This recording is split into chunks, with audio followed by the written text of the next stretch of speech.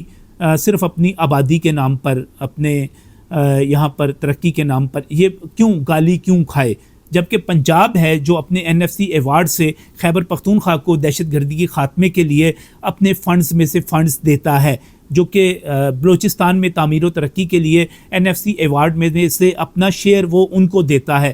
جب یہ اپنا سب کچھ, اپنا حصہ, اپنا نوالا دیتا ہے, ابھی وفاق کو 700 ارب روپے جو ہیں اس نے سرنڈر کیے, کیوں کیے, تاکہ وفاق میں مختلف جو مدات ہیں دفاع سے لے کر تمام جو بھی تعمیر و ترقی کے کام ہیں وہ ہو سکیں.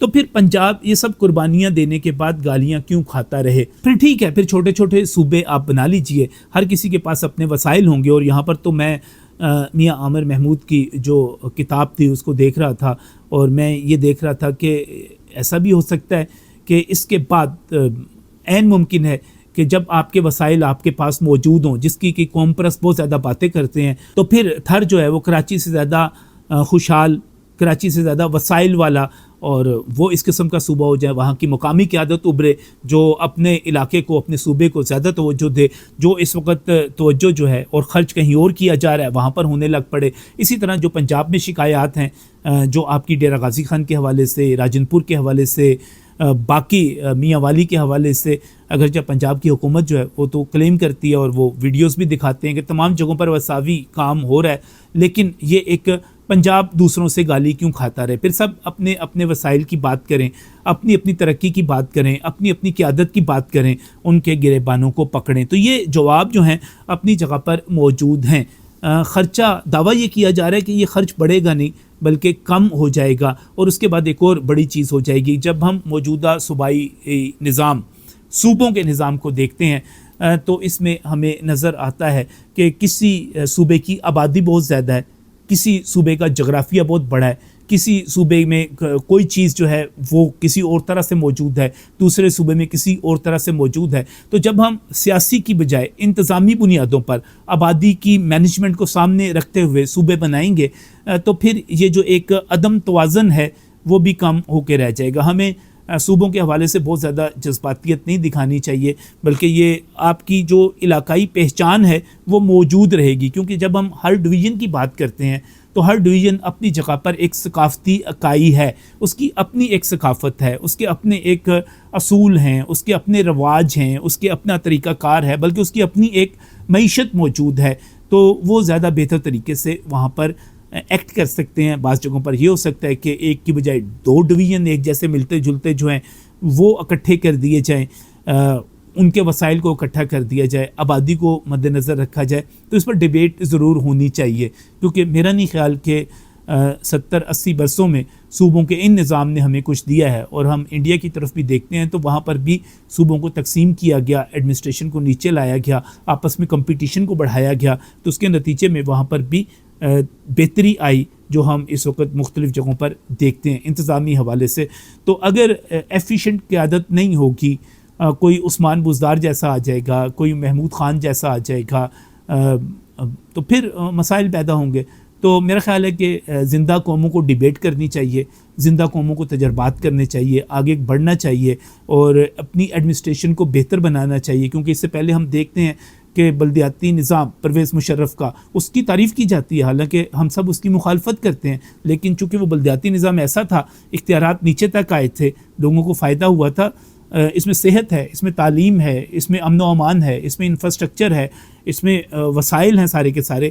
تو میرا خیال ہے اس پر غور ضرور ہونا چاہیے، اس پر بحث ضرور ہونا چاہیے. اور جو سوال اٹھائے جا رہے ہیں میرا خیال ہے ان سوالوں کے جواب موجود ہیں، ان کو سننا چاہیے. ان پر گوگل کریں، آپ چیٹ جی پی ٹی سے پوچھیں، آپ سوالوں کے جواب جو ہیں تلاش کریں اور اس چیز کی سپورٹ کریں جو حق ہو، جو سچ ہو، جو عوام کے مفاد میں ہو. یہی کہنا ہے.